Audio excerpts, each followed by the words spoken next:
허환구의 라디오 오늘. 여러분 안녕하십니까, 허환구입니다. 검찰이 신앙림 전 언론노조 위원장의 김만배 씨 허위 인터뷰 의혹을 대선 개입 여론조작 사건으로 규정하고 특별수사팀을 구성했습니다. 검찰이 언론 보도와 관련해 특별수사팀을 구성한 건 이명박 정부 때인 2008년 MBC PD수첩의 광우병 위험성 보도 이후 처음입니다. 검찰은 김만배 씨 인터뷰를 인용해 보도한 언론사, 또 해당 인터뷰와 유사한 내용을 보도한 언론사도 수사할 뜻을 보이고 있는데요. 언론계에 커다란 파장이 일 것 같습니다. 오늘 국민의힘은 해당 인터뷰를 인용 보도한 기자들의 이름을 공개하고 경찰에 고발했습니다. 여당은 기자를 고발하고 검찰은 특별수사팀을 꾸리고 자유롭게 보도해야 할 언론은 위축될 수밖에 없겠는데요. 언론단체들은 군사독재 버금가는 국가폭력이라며 규탄하고 있습니다. 이와 관련된 자세한 내용 잠시 후 최진봉의 시사포커스에서 다뤄보겠습니다. 9월 8일 금요일 라디오 오늘 광고 듣고 시작합니다.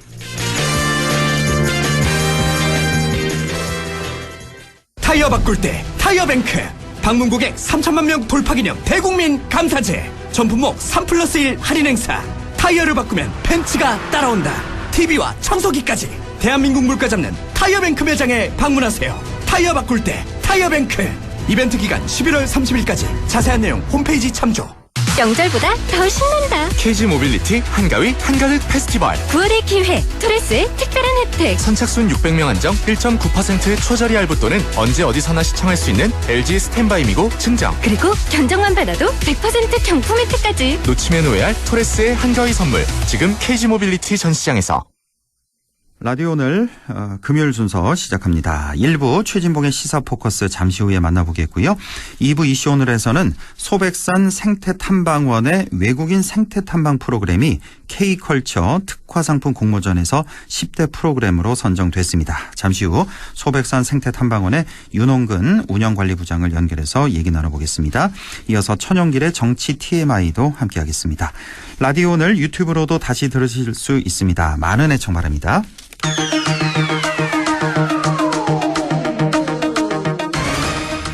네, 시사포커스 성공회대 최진봉 교수와 함께합니다. 교수님 안녕하십니까?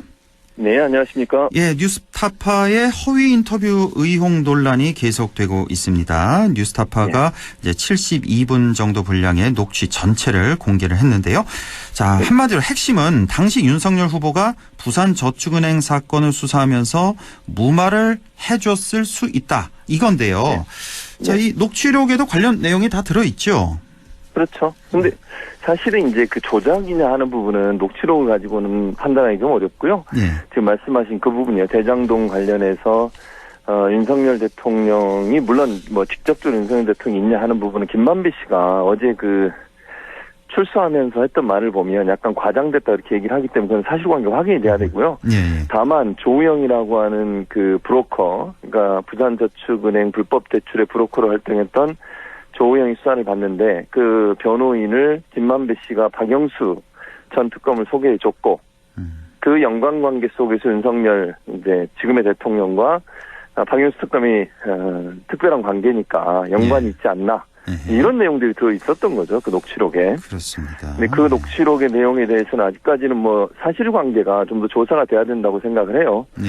다만 그렇죠. 이제 그것이 조작됐냐 하는 부분은 김만배 씨도 그걸 부인하고 있는 상황이고, 김만배 씨는 녹취가 되는 줄도 몰랐다 이렇게 얘기하고 있거든요. 신앙림 씨가 본인한테 얘기도 안 하고 일방적으로 녹취를 했다, 불쾌하다 이런 얘기를 했기 때문에 두 사람이 짜고서 녹취를 했다 이렇게 얘기할 수 있는 지금 상황은 아니라 이 부분에 대해서는 조금 더 이제 검찰 수사를 하고 있으니까 수사가 좀 진행돼야 되지 않겠나 이런 생각이 듭니다. 네, 지금 이 인터뷰가 허위고 기획됐고 조작된 거냐, 이게 이제 핵심일 것 같은데, 사실 이 녹취 했을 때 당시 커피숍에서 했었고 뭐 사적인 대화도 상당히 많았고 인터뷰 중에 뭐 전화 통화도 하고 막 이래서 글쎄요, 이게 기획되고 그래서 이거는 그러니까 뭐 검찰 뭐 특별수사팀도 꾸렸다고 하더라고요. 그래서 그렇죠. 검찰 조사를 보고 위법성 여부 판단해 보면 되겠고 그러니까 지금 이게 허위 인터뷰라고 이렇게 네이밍을 하는데 이거 자체 허위라는 말을 붙이는 것 자체도 그것도 좀 애매한 것 같습니다. 지금은 아직, 그건 좀 섣부르죠. 저는 그렇게 생각해요. 감정. 그러니까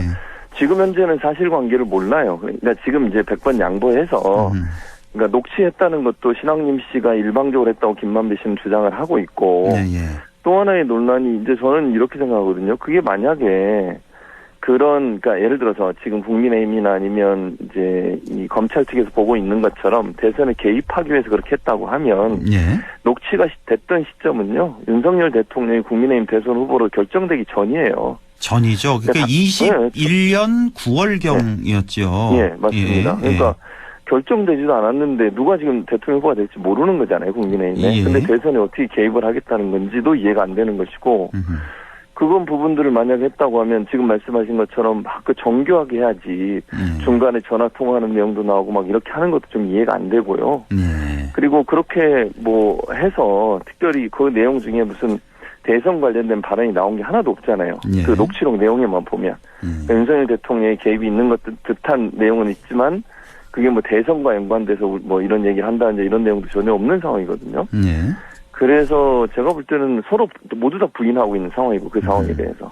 그럼 다른 증거가 반드시 있어야 돼요. 두 사람이 사전에 모의를 하고 공모를 했다고 하는 증거가 반드시 밝혀져야만 이게 공모를 해서 조작하기 위해서 일부러 인터뷰를 했다 이렇게 얘기할 수 있는 것이지 지금처럼 이렇게 뭐 국민의힘은 거의 사실화해서 얘기를 하고 있잖아요. 그렇습니다. 검찰도 그렇게 보고 있고. 근데 그건 지금으로서는 그렇게 단정적으로 얘기할 수 있는 상황은 아니라고 보여집니다. 예, 민주당 측에서 이제 비슷한 이런 주장을 하고 있고 지금 많은 분들 기억하시겠습니다만 그 대선 후보 시절에 서로 공방을 주고받았던 게 그러니까 이재명 당시 후보 측에서는 부산 저축은행 사건에 이제 윤석열 후보가 연루가 돼 있다 이렇게 주장을 했던 거고 윤석열 후보 측에서는 이재명 대표가 일단 뭐 대장동 사건 등등 여기에다 뭐 조폭도 연루되어 있다 등등 이렇게 공격을 서로 했던 그런 과정에서 그렇죠. 지금 아직 뭐 재판 결과가 나온 것도 아니고 어떤 게 허위인지도 모르고 이런 상황에서 그러니까 민주당에서 주장하는 게 그거죠. 그러면은 그 이재명 후보 당시 조폭 연루됐다고 주장했던 그 국민의힘 국회의원도 있었고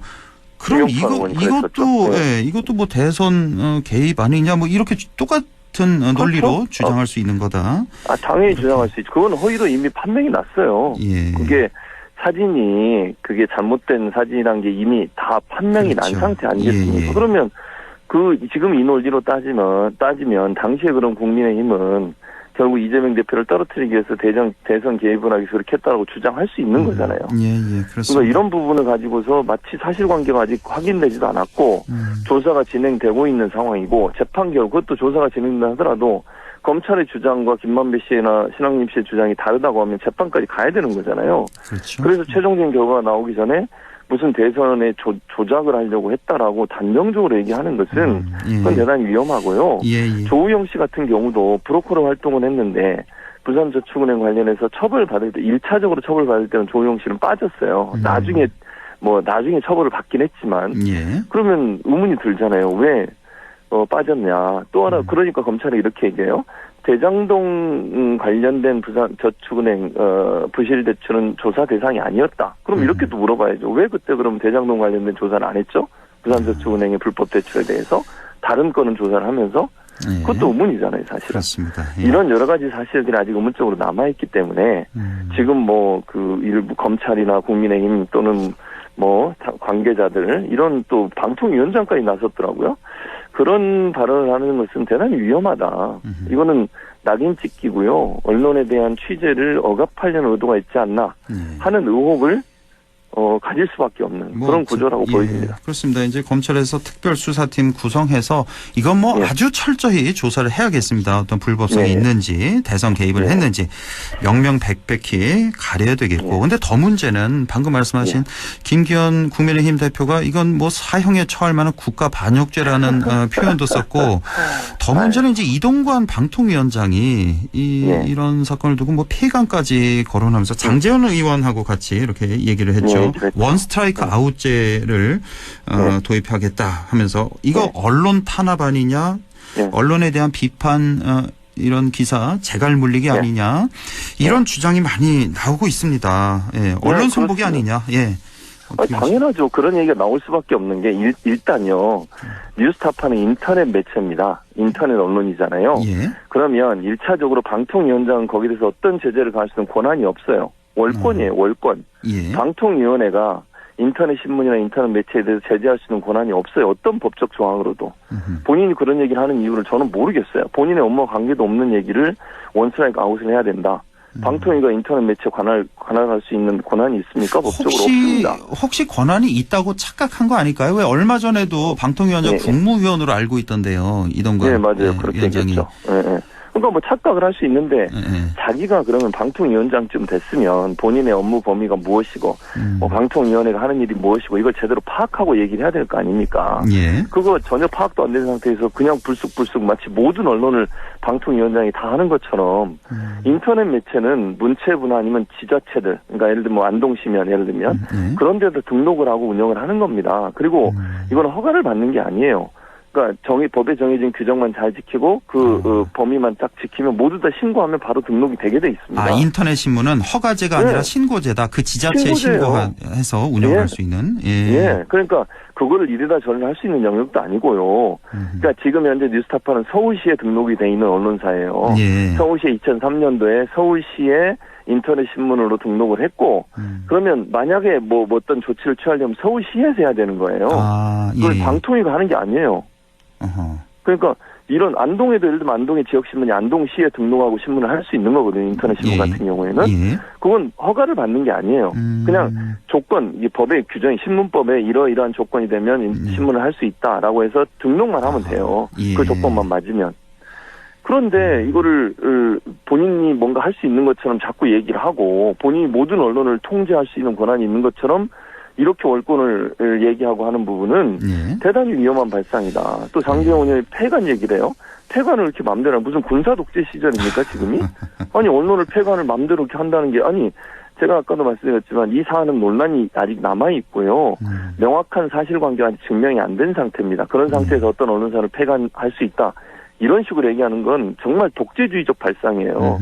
그리고 지자체 같은 경우도 저도 모 지자체 이런 심사하는 위원이거든요. 이 외부 위원들이 이 신문사 폐관이나 이런 걸 심사할 수 있도록 만드는 위원회를 구성해요. 지자체에서 공무원들이 하는 게 아니고. 근데 거기서 어떻게 하냐면 어떤 조건일 때 폐관이 되냐면 등록만 해놓고 2년 이상 발행을 안 하는 경우.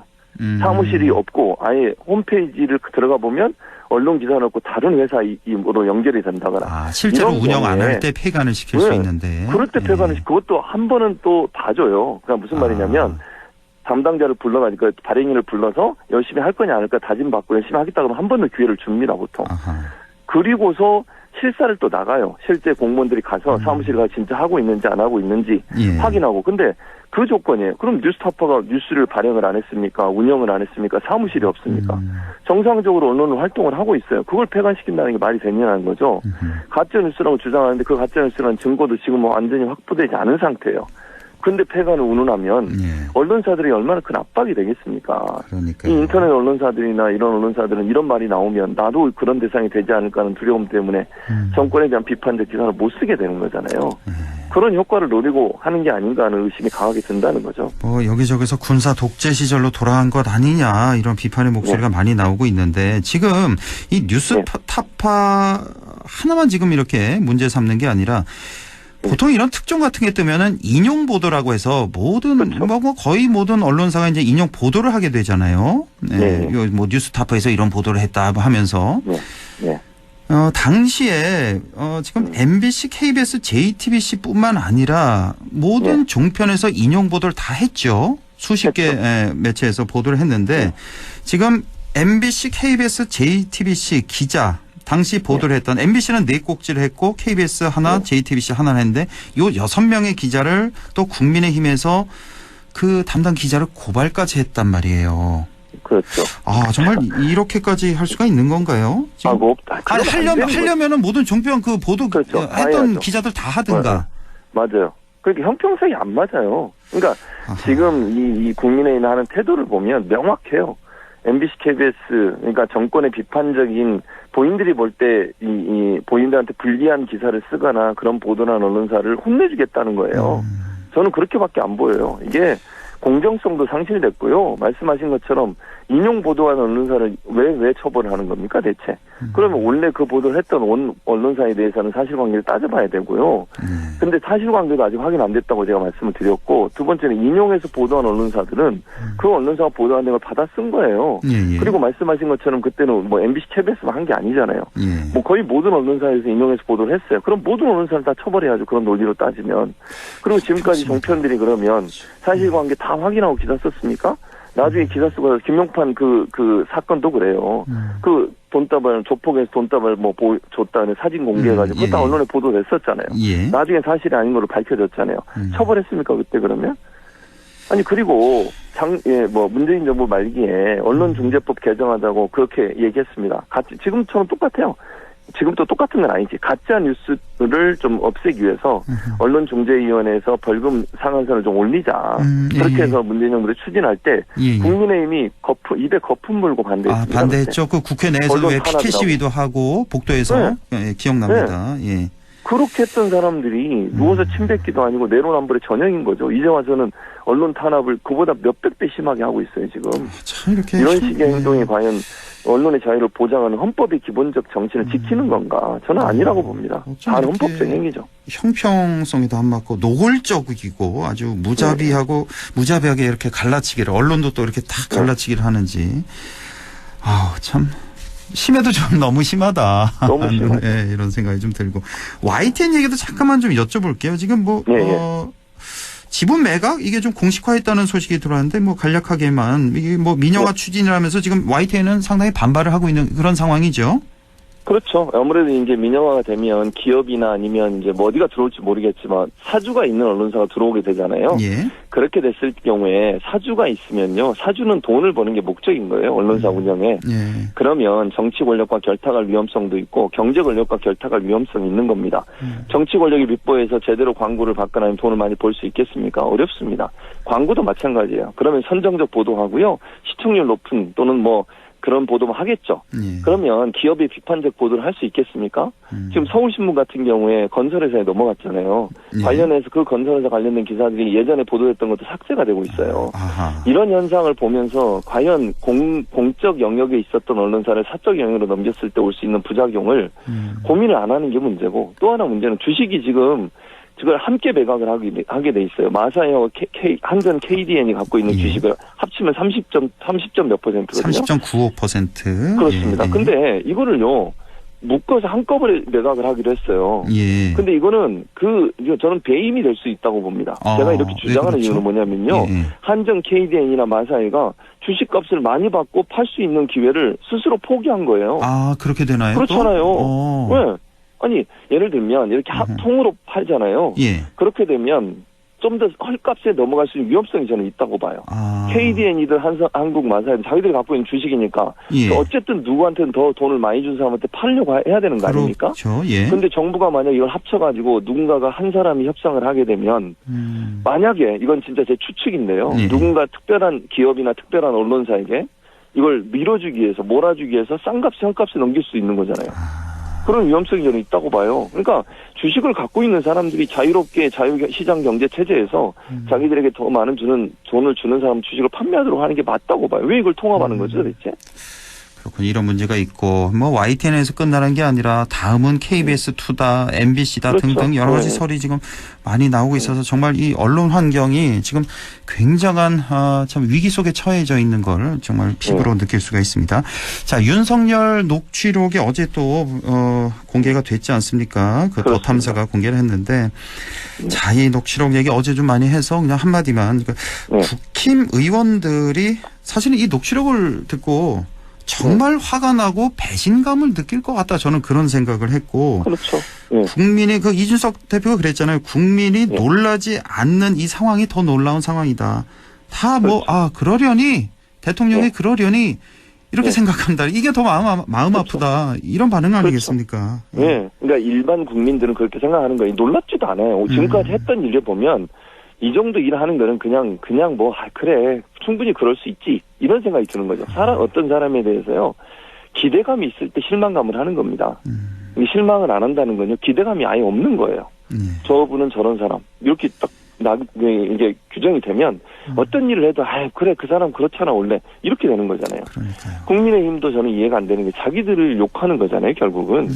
근데 공천권 하나 때문에 그걸 말을 못하고 비판을 못하고 이렇게 있는 모습도 너무 비열해 보여요. 저는 개인적으로. 그래서 그분들이 아무리 공천이 달려있다 하더라도 이렇게 국민의힘에 대해서 뭐 정말 뽀개버리겠다는 둥 막 이런 말까지 하잖아요. 이걸 아무 논평도 안 하고 비판도 안 하고 문제 제기도 안 하고 이런 부분들이 아무리 정치적으로 자기 배지를 좀 더 연장시키고 공천 받아가지고 국회의원 한 번 더 하려는 의도가 있다 하더라도 이걸 그냥 넘어가는 것은 저는 정말 상식적으로 이해가 안 되는 대단히 그 국민들이 볼 때 실망스러운 그런 모습이 아니겠나 이런 생각이 듭니다. 네, 알겠습니다. 할 얘기는 더 많은데 여기까지만 하겠습니다. 성공회대 최진봉 교수와 함께했습니다. 고맙습니다. 예, 감사합니다. 네, 라디오 오늘 2부에서 뵙겠습니다.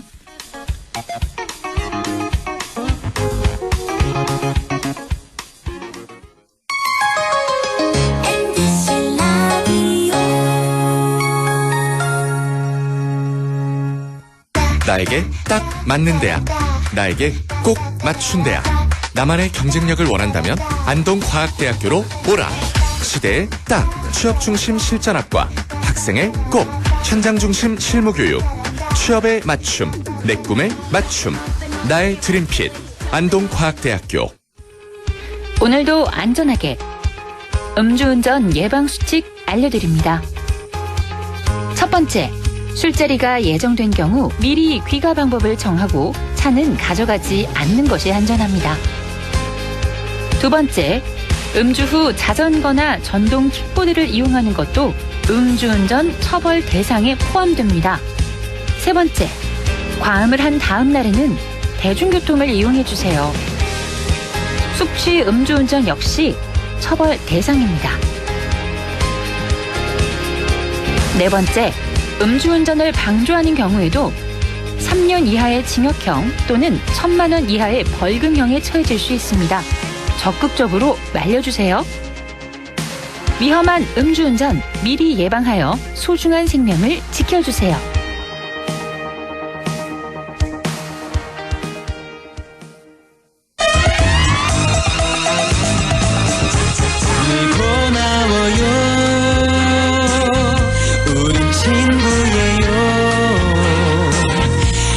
노력하는 MBC와 함께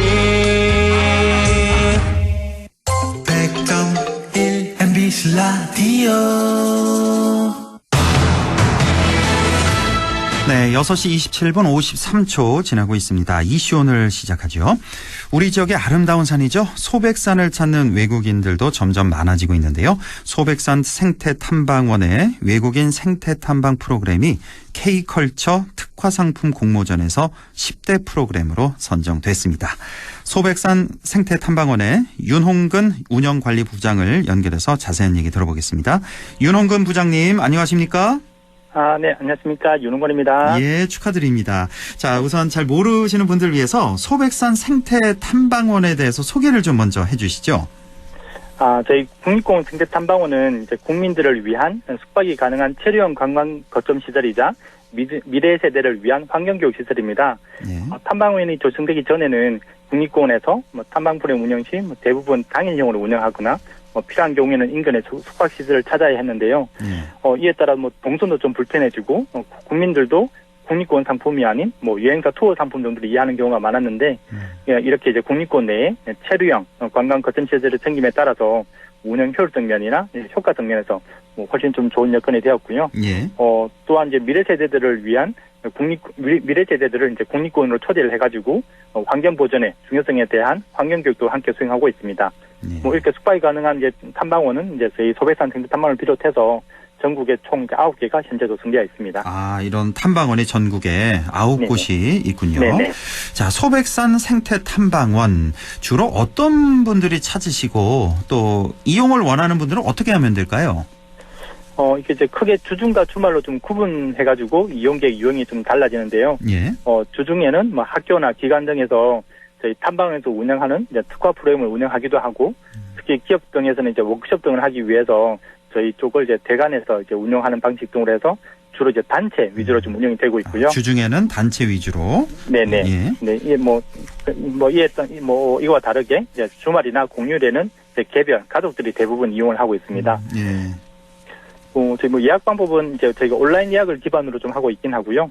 네, 주요 포털 사이트에서 국립공원 예약 통합 시스템을 검색하시면 저희 탐방원을 직접 확인할 수 있을 겁니다. 네. 다만 이제 30명 이상이라든지 단체의 경우에는 이제 유선으로도 저희가 사전 협의를 하면 예약이 좀 가능하기도 합니다. 아, 그렇군요. 이제 네네. 포털 사이트에서 국립공원 예약 통합 시스템 치시면 예약을 하실 수가 있습니다. 아니면 소백산 생태 탐방원 쳐도 나오겠네요. 그렇죠? 네, 맞습니다. 예. 그것에서 검색해도 가능합니다. 그렇죠. 네. 예. 자, 최근에 이제 소백산 생태 탐방원의 외국인 생태 관광 프로그램이 K컬처 특화 상품 공모전에서 대한민국 10대 프로그램에 선정이 됐습니다. 소감이 어떠신지요? 실제 올해 저희 탐방원에서는 저희 소백산 권역에 이제 우수한 관광 자원을 활용해서 외국인 생태 관광 프로그램을 한번 개발해보자라고 해서 영어 해설자도 양성을 하고 또 이 지역에서 유명한 인삼을 활용한 특화 프로그램도 개발을 하고 이렇게 이제 기반 구축을 위해서 진짜 많은 노력을 기울였는데요. 예. 이렇게 이제 관광공사에서 이제 공모전에서 선정된 것은 진짜 이런 우리의 노력에 대한 보상이 됐다고 생각하기 때문에 저희 직원들 모두 정말 지금 기쁘게 생각하고 있습니다. 예, 다시 한번 축하의 말씀드리겠고요. 네, 감사드립니다. 자, 이번 공모에 선정된 프로그램은 어떤 프로그램이고 또 어떤 점에서 이렇게 높은 점수를 받은 걸까요? 저희 프로그램의 가장 대표적인 건 이제 소백산 국립공원을 등산을 하는 걸 지금 포함되어 있습니다. 등산. 네, 최근 이제 국립공원을 향한 이제 외국인들의 등산 수요가 지금 급격히 늘고 있는 게 저희 현장 직원들이 많이 느끼고 있는데요. 예. 이렇게 이제 외국인들이 찾아가려고 하면 이제 이 넓은 국립공원에서 어디에서 시작을 하고 어디로 가야지 가장 좋은 코스인지를 알 수가 없는데 이런 코스들을 저희 국립공원 직원들이 이제 공원 레인저들이 함께 가이드도 하고 이렇게 하다 보니까 이렇게 이제 외국인들에 대한 그런 불안함도 해소해 줄 수 있고 그런 부분들이 이제 좀 큰 점수를 좀 받았던 것 같고요. 예. 그리고 또 이제 저희 등산뿐만 아니라 영주 쪽에 소백산 권역에 있는 세계문화유산 탐방도 하고 또 이제 어디를 가든지 그 로컬 음식 체험이 또 요즘은 가장 좀 큰 호응을 얻고 있는데 중요하죠. 이 지역의 가장 대표 음식인 인삼 요리까지 체험을 하고 이제 같이 먹을 수 있는 그런 상품으로 구성되어 있다 보니까 아까 소백산의 자연경관, 세계문화유산, 로컬 음식까지 1박 2일 동안 다양한 체험이 가능해서 높은 점수를 받았다고 생각합니다. 네, 그렇군요. 그리고 또 하나 또 추가하려면 저희 외국인뿐만이 아니라 이제 어디 가도 그 현지의 친구를 사귀는 건 또 다른 즐거움이 될 텐데 저희 같은 이제 영어가 가능한 한국인들도 이 프로그램에 같이 참여를 함으로 해서 저희 그 1박 2일 동안 자연스럽게 서로의 문화도 이해하고 외국인 친구도 사귈 수 있다는 장점이 있어서 또 추가 점수를 받지 않았나 싶습니다. 아주 짜임새 있게 이렇게 프로그램을 준비하셨군요. 그러니까 자연 경관도 즐기면서 문화자원 또 로컬 음식 게다가 숙박까지 할 수 있는 이런 프로그램이 높은 점수를 받았군요. 자, 그러면 지금 이렇게 방송 들으시는 분들 궁금해하실 게 그럼 주말 기준으로 해서 한 1박 2일로 이런 프로그램 우리 한 4인 가족이다. 여기 참여하려면은 글쎄요 비용 같은 건 어느 정도나 예상하면 될까요? 대략적으로. 이제 저희 지금 외국인 대상 같은 경우는 이제 1인당 1박 2일 동안 이제 11만 원 정도가 되는데, 이제 4인 기준이면 이제 44만 원이라는 계산이 나올 것 같은데, 이제 근데 숙박을 이제 그렇게 이제 지금 저희가 같은 방에 2명이 쓰는 기준으로 이 가격이 책정된 거라서 만약에 4인으로 하게 되면 이제 가족끼리는 충분히 한 방에 같이 잘 수가 있다 보니까 그래도 그거보다는 단가가 조금은 더 내려올 것 같습니다. 그렇군요. 4인 가족 기준으로 해서는 한 40만 원 이하로 이렇게 네네 한 35만 원 정도 될 것 같네요. 정도로 알겠습니다.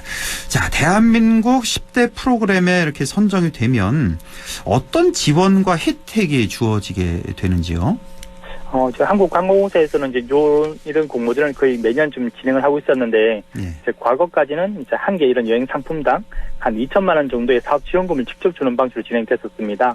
근데 이제 그렇게 하다 보니까 이제 그 지원금의 활용 측면이나 효율 면에서 이제 관광공사에서 조금은 비효율적인 판단이 있어서 이제 올해부터는 이 사업 지원금을 이 상품을 운영하는 곳에 직접 주지 않고 이제 한국관광공사라는 그런 네임밸류가 있다 보니까 이제 관광공사에서 직접 이 프로그램들을 홍보하는 사업에 이 사업 지원금을 주고 있는 방식이고요. 실제 한 2천만 원 정도 치는 홍보가 될 수 있는 부분인데, 이제 뭐 크게는 이제 한국관광공사의 비지트 코리아라는 홈페이지에서 이제 이 10대 프로그램을 같이 홍보를 좀 해주고 있고, 예. 또 이제 이 외국인 타겟이다 보니까 이제 관광공사에서 외국에서 이제 관광 박람회를 되게 자주 열지 않습니까? 이제 예. 그럴 때 이 홍보물을 같이 비치를 해서 뭐 홍보를 해주고 있기도 하고요. 또 지난주에는 제가 전문 작가분도 저희 쪽 프로그램에 참여하고 왔는데 전문 작가분이 와서 사진과 글도 직접 체험해보고 예. 그런 걸 기사화시켜서 이제 언론 보도도 같이 해주고 뭐 그런 이제 홍보적인 측면에서 많은 지원을 좀 해주고 있습니다. 그렇군요. 예전에는 이제 2천만 원 정도 사업 지원금 지원했는데 이제는 홍보 위주로 해서 네네. 이렇게 도움을 주고 있다는 말씀이시고 이번 공모에 선정된 다른 프로그램은 또 어떤 게 있었나요? 총 뭐 10개의 프로그램이 선정이 되었는데요. 예. 저희 경상권에서는 저희 프로그램이 유일하게 선정이 되었고, 이제 뭐 지역별로는 서울에 이제 5개소, 부산에 2개소, 강원도에 2개소, 이렇게 해서 총 10개인데요. 예. 이게 총 4개 카테고리가 있었는데, 저희가 속한 곳은 K 아웃도어 분야였습니다. 그래서 K 아웃도어 분야에서는 총 3개가 있었는데, 뭐 그 중에 이제 2가지를 설명드리자면, 이제 하나는 서울 쪽에서 현지인과 함께하는 서울 아침 산책과 지역 시장에서의 아침 식사라는 주제를 가지고 외국인들과 함께 서울의 아침거리도 산책을 하고 그 지역의 맛있는 로컬 음식도 체험을 하는 그런 상품이고요. 예. 다른 하나는 이제 부산 쪽에서 그 송정 해수욕장에서 이제 서핑도 배우고 이제 그 서핑이 가장 메인 액티비티고 그 지역에 함께 관광자도 탐방하고 그 지역의 특산 음식도 체험하는 그런 서핑 캠프 프로그램이 있습니다. 그렇군요. 서울, 부산, 그리고 소백산 이렇게 선정이 된 거군요. 자, 소백산 생태탐방원의 외국인 생태관광 프로그램이 있잖아요. 이거는 이제 지난 봄에 국내 국립공원 최초로 개발이 됐고 시범 운영을 이미 하셨고요. 이달부터는 공식 프로그램이 운영되기 시작했는데 그 참가 외국인들 반응은 어땠나요? 요 앞에서 잠깐 한번 설명을 드리긴 했었는데 어쨌든 저희 1박 2일 프로그램 중에서 가장 대표적인 액티비티는 이제 소백산 등산입니다. 예. 근데 이제 저희 국립공원 직원들이 이제 저희가 현장을 뭐 순찰한다든지 이제 했을 때 국내 등산을 희망하는 외국인들이 정말 눈에 띄게 많이 늘었고 온라인상에도 외국인들이 활동하는 모습이 상당히 많이 보이고 있습니다. 예. 그런데 이 외국인들에 대한 특성 때문에 근데 이제 국내에서 이제 외국어로 된 국립공원 등산 정보를 얻기가 진짜 지금 어려운 여건입니다. 예. 그러다 보니까 정말 가고는 싶어도 어떻게 어디로 가야 될지 모르는 상황이었는데 이렇게 이제 국립공원 직원들이 산행 가이드도 해주고 또 대도시가 아니다 보니까 대중교통이 상당히 불편할 수밖에 없는데 이렇게 불편한 교통편도 저희 탐방원에서 제공을 하고 그러다 보니까 이 산행에 대한 만족도가 현재 좀 가장 높은 상황이고요. 예. 그리고 뭐 인삼하면 뭐 다들 잘 아실 세계 외국인들도 인삼하면 다 유명하고 특히 한국이 유명하다는 걸 알고 있는데 그 중에서도 풍기 저희 소백산에 있는 풍기 지역이 이 우리나라 인삼 재배지의 원산지거든요. 그렇다 보니까 이제 인삼에 대한 그 말로만 듣던 인삼을 직접 보고 만지고 요리까지 하다 보니까 거기에 대해서도 좀 상당히 좋은 반응을 좀 얻고 있습니다. 외국인들은 아마 대부분 처음 먹어볼 텐데. 뭐 쓰다고 이렇게 찡그리지는 않던가요? 인삼 먹어보고? 근데 뭐 저희가 뭐 날걸 먹는 게 아니라 요리를 해서 먹는 거다 보니까 뭐 인삼 불고기를 한다든지 뭐 그렇다 보니까 뭐 현재 뭐 그렇게 뭐 또 새로운 나라에 가면 또 새로운 음식을 체험하는 그런 재미가 있잖아요. 그렇다 보니까 뭐 전반적으로 만족하고 있습니다. 자, 이렇게 외국인은 물론이고 영어가 가능한 한국인도 참가가 가능하다고 들었습니다. 이 외국인 생태 관광 프로그램에 참가하려면 어떻게 하면 됩니까? 저희 국립공원이 전국에 뭐 다 있긴 하지만 실제 공단 내에서도 저희 탐방원, 저희 소백산 생태 탐방원에서만 외국인 생태 관광 프로그램을 정기적으로 운영을 하고 있습니다. 시작한 지도 얼마 되지 않았고요. 그렇다 보니까 현재 공단 차원에서도 영어 예약 시스템이 좀 현재 구축이 좀 되지 않고 지금 만들고 있는 중이다 보니까 지금 현재로는 저희 소백산 생태 탐방원 이제 SNS를 보거나 아니면 저희가 주로 홍보하고 있는 외국인 등산 커뮤니티 위주로 좀 홍보가 되고 있습니다. 그래서 이제 한국인들 같은 경우에는 저희 탐방원의 SNS를 좀 일정을 확인을 하신다든지 아니면 뭐 유선이나 이메일로 저희 쪽으로 미리 좀 연락을 주시면 저희가 이제 프로그램이 진행이 될 때 뭐 사전 정보를 제공해 줄 수 있을 것 같습니다. 예. 이번에 선정된 프로그램뿐만 아니라 다양한 프로그램이 운영 중이라는 거 좀 인터넷을 통해서 좀 확인을 해 보셨으면 좋겠고요. 이제 마지막 질문 좀 드리겠습니다. 시간이 다 되세요. 끝으로 덧붙이고 싶은 말씀 좀 전해 주시죠.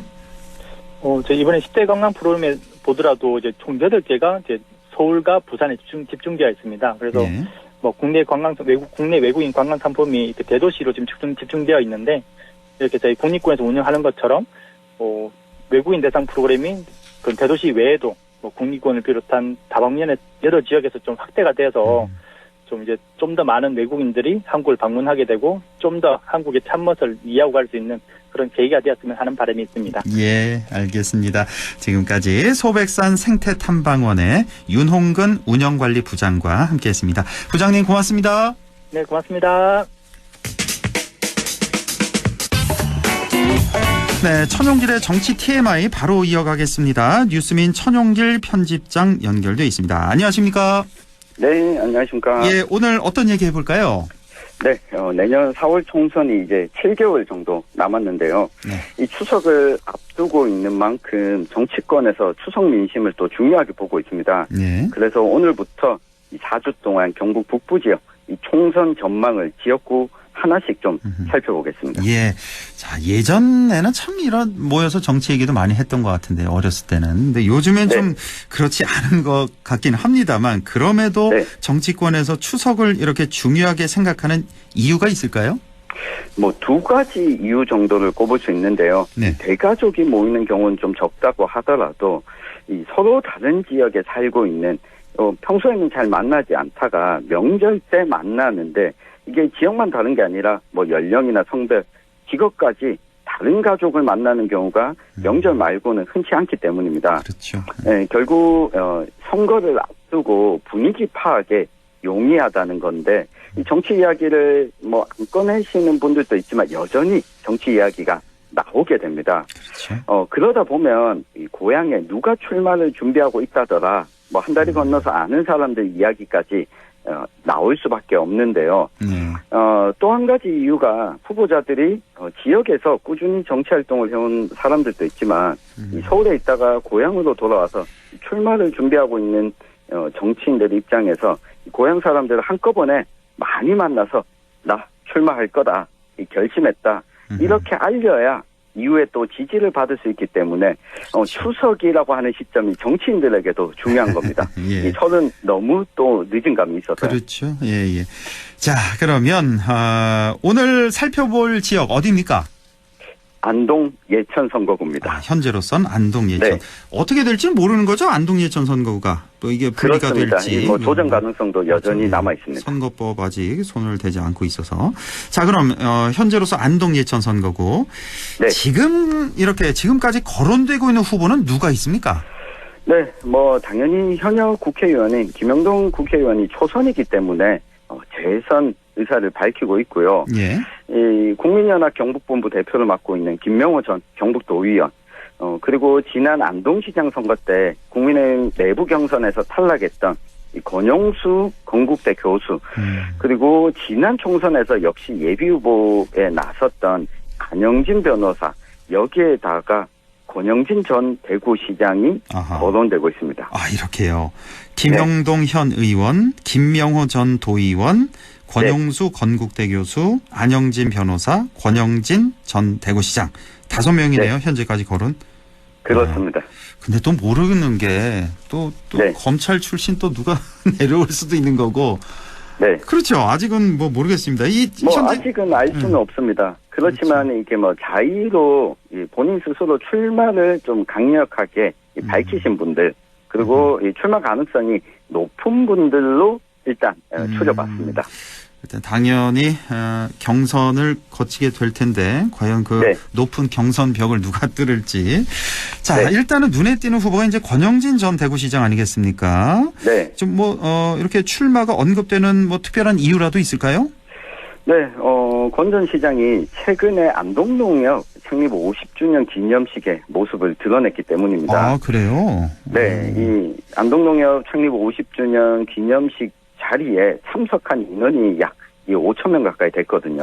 그렇습니까? 네, 많은 이들이 참석했고 정재계 인사들도 참석한 자리에 이 모습을 드러낸 건데요. 예. 뭐 지난 5월에도 뭐 지인들과 오찬을 하기도 했고 이 권정달 전 국회의원 생일에 또 참석을 해서 안동 지역의 유지 어르신들에게 인사도 하는 등 이 고향 안동의 자꾸 행보를 보이면서 총선 출마가 언급되는 겁니다. 예. 이 관련해서 그동안은 권 전 시장이 이렇다 할 명확한 입장을 밝히지 않았지만 최근 들어서 추석이 지나고서는 입장을 좀 밝히겠다라고 이 이야기를 꺼내면서 계속 거론되고 있습니다. 아직까지 출마 입장 밝히진 않지만 만약에 안 나온다면은 이렇게 자주 모습을 드러낼 이유는 없는 거죠.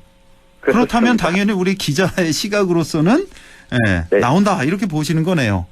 한 반반 정도 반반이에요? 되어 보입니다. 그 출마 가능성이 반반. 네, 왜냐하면 이 권영진 전 시장 이력을 보면 뭐 안동에서 태어나서 초중학교도 안동에서 나오고 그러다가 대구에서 고등학교 3년을 보낸 이후에는 줄곧 서울에서만 생활하다가 처음 국회의원을 했던 18대에는 서울 노원구에서 국회의원을 지냈습니다. 노원에서 했었나요? 네. 그런데 19대 총선에서 낙선한 이후에 2014년에 대구시장에 출마했고 재선까지 했거든요. 재선. 이게 서울에서 대구로 내려왔던 전례가 있기 때문에 안동으로 또 갈 수 있지 않냐라고 이야기가 나오고 있는데요. 다만 대구 쪽에서 열리는 행사에도 계속 좀 모습을 드러내고 있어서 이 대구와 안동 예천 둘 다 고심 중인 것으로 분석을 해볼 수 있겠습니다. 그렇군요. 그러니까 나오긴 나오는데 대구에 나오냐 안동 예천에 나오냐 이거군요. 그러니까. 그렇습니다.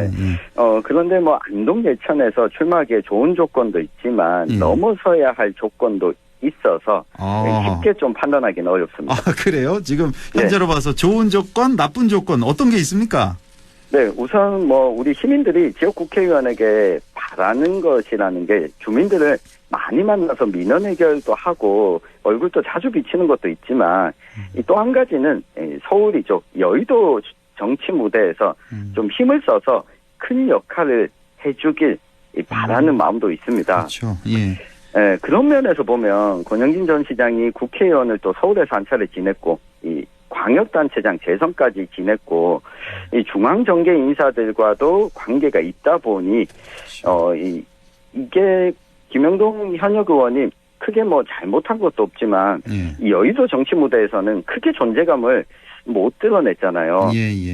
때문에 좀 큰 인물이 요 안동 예천에 좀 필요한 거 아니냐 이런 것 때문에 강점을 좀 가지고 있습니다. 큰 인물론, 이게 이제 강점이다. 네, 물론 여기에다가 안동건 씨라고 하는 점도 있는데 이 부분은 권영수 건국대 교수와도 좀 겹치는 부분이고요. 가장 넘어서야 할 제1조건은 그동안 권영진 전 시장이 뭐 고향 출마에 대해서는 한사코 좀 고사해 왔다는 점입니다. 본인 스스로 고향에서는 정치하지 않는다 이런 이야기를 많이 해왔는데 본인이 했던 말을 어떤 이유로 넘어설 것이냐가 가장 큰 이 과제, 어려운 점입니다. 이게 또 발목을 잡을 수도 있겠군요. 그동안에 이제 고향에서는 정치하지 않겠다 이런 말을 쭉 해왔군요. 권영진 씨. 저도 뭐 직접 질문을 했고 이 답변을 듣기도 했습니다. 그렇군요. 자, 이런 일장일단이 있다는 거. 자, 그러면 다른 후보들 아까 총 5명 후보 말씀을 해주셨는데 김명호 전 도의원은 어떻게 보십니까? 네, 아무래도 이 3선 도의원을 지냈고 지금까지 언급된 인사들 가운데 이 지역에서 꾸준히 활동해온 인사라는 점입니다. 지난 총선에서 그런데 미래통합당 지금 국민의힘이죠. 공천을 신청했다가 컷오프 되면서 탈당한 전력이 있거든요. 오랫동안 안동에서 활동해온 점, 인지도는 상당히 갖추고 있다는 점은 강점인데 정당 후보로는 총선에 직접 나선 적이 없었다라고 하는 점이 또 단점으로 작용할 수가 있습니다. 지난 총선에서 참 탈당을 해서 권태기 후보와 단일 후보와 단일화를 통해서 그 과정에서 권태기 후보를 지지하는 쪽으로 선거를 치렀습니다. 혹시 권태기 전 의원은 이번에 총선 출마 얘기는 없습니까? 네, 현재까지는 이제 더 이상 거론되고 있지는 않습니다. 그렇군요. 자, 그리고 또 권영수 교수는 어떻습니까? 네, 지난해 열렸던 지방선거 국민의힘 경선에서 탈락하면서 출마 자체를 못했었는데요. 이 당시에는 좀 인지도가 낮았다라고 하는 단점이 있었는데 이 총선을 앞두고 뭐 지난해 말부터 꾸준히 이 안동을 찾아서 얼굴 알리기에 나서고 있습니다. 지난 지방선거보다는 이 측면에 있어서는 훨씬 뭐 좀 나아갔다 볼 수 있는데 무엇보다도 역시 안동건 씨 문중에 지지를 받을 수 있다라고 하는 점이 이 강점으로 꼽힙니다. 예, 그렇군요. 그리고 뭐 안영진 변호사는 지금 김영동 국회의원과 이력이 또 비슷한데요. 네. 뭐 서울대 법대를 졸업하고 사법고시를 패스하고 그리고 이 고향에 돌아와서 꾸준히 활동하고 있다는 점. 이 40대의 젊은 나이라는 점은 강점이 될 수 있습니다. 그렇죠. 네, 또 이게 불리할 수도 있는데 유리할 수도 있습니다. 권 씨와 김 씨 문중이 아니라는 게 이 국민의힘 경선 후보가 여러 명일 경우에 이제 권 씨, 김 씨 문중에 속해 있으면 이 문중에서도 표가 분산될 수 있거든요. 근데 이 양대 문중에 속해 있지 않은 후보로서 이 당내 경선에서는 이게 상당 부분 강점, 긍정적인 변수로 작용할 수 있고요. 다만 김영동 국회의원과 이력이 겹치는 부분을 좀 어떻게 돌파할 것이냐. 나이 부분도 김영동 의원의 이 초선 시절과 좀 겹치는 부분이 있어서 이걸 어떻게 돌파할 것이냐가 이 관건으로 보입니다. 그렇군요. 뭐 김씨, 권씨 얘기를 하셨는데 참 전국에서 우리 안동 예천 지역구가 네. 성씨 갖고 이렇게 얘기가 되는 게 그 얘기 들어보셨죠? 왜 만약에 시장이 권씨면 국회의원은 김씨 밀어주고 뭐 시장이 그렇습니다. 김씨면 국회의원은 권씨 밀어주고 참 그 얘기가 맞는 얘기인가요? 근데? 뭐 그런 우스갯소리를 좀 들어봤는데 원래가 깨지기도 했는데 깨지기도 했었어요. 하여튼 뭐 문중이 선거에 있어서 좀 강력한 힘을 발휘하는 곳이 전국적으로 보면 딱 두 곳이 있는데요. 모두 경북에 있습니다. 안동과 경북 성주군. 성주도 이런 게 있어요? 성주는 뭐 무슨 시인데요, 거기는? 네, 성주는 성산 이씨. 성산 이씨가. 네. 가장 이게 강력한 문중의 힘을 자랑하고 참 있습니다. 재밌네요. 예. 자, 예천 쪽에서는 혹시 후보로 거론되는 인사 없습니까? 있습니다. 가장 큰 변수가 지금 국민의힘 중앙윤리위원회 위원장을 맡고 있는 황정근 변호사인데요. 예. 이 중앙당직을 맡고 있어서 윤심과 당심이 작용하는 것 아니냐 이런 이야기가 나오고 있습니다. 다만 아직까지 지역에서 활동을 활발하게 하고 있지는 않은데 이게 선거구 획정이라고 하는 변수가 있어서 행보가 지금 적극적이지 않을 수가 있습니다. 또 황정근 변호사가 있군요. 자, 왜 국민의힘의 윤리위원장 얼마 전에 몇 달 전에 선임됐던 이분이 이제 예천 출신이군요. 자, 또 어떤 변수로 작용할지. 자, 선거구가 이제 어떻게 바뀔지. 이 얘기는 좀 다음에 하고요. 선거구. 여기는 좀 예전에도 많이 했으니까. 자, 민주당이나 소수정당 후보들은 없습니까, 혹시? 일단 민주당에서는요. 안동 예천 선거구는 무조건 후보는 나올 것으로 보입니다. 지금 뭐 김희안 지역위원장과 그리고 정용채 경북도당 부위원장이 거론되고 있는데요. 왜냐하면 안동 예천은 더불어민주당 입장에서 이재명 당대표의 고향이 있는 곳입니다. 그리고 경북도청이 있는 지역이다 보니까 어떻게든 출마를 할 것으로 보이고요. 그리고 지금 뭐 녹색당도 만약 지금 전국적으로 논의를 하고 있는데 이 지역구 후보를 한 곳으로 낸다면 그곳은 안동 예천으로 논의를 하고 있는 것으로 제가 취재 결과 확인을 했습니다. 혹시 녹색당 하니까 생각나는 허승규 대표가 있는데 혹시 허승규 대표 얘기하는 건가요? 그렇습니다. 그래요? 또 직접 좀 만나서 좀 물어봐야 되겠네요. 네. 알겠습니다. 오늘 안동 예천 선거구 좀 훑어봤습니다. 다음 주도 또 기대가 됩니다. 다음 주에 또 뵙겠습니다. 네. 알겠습니다. 고맙습니다. 지금까지 천용길의 정치 TMI 뉴스민 천용길 편집장과 함께했습니다.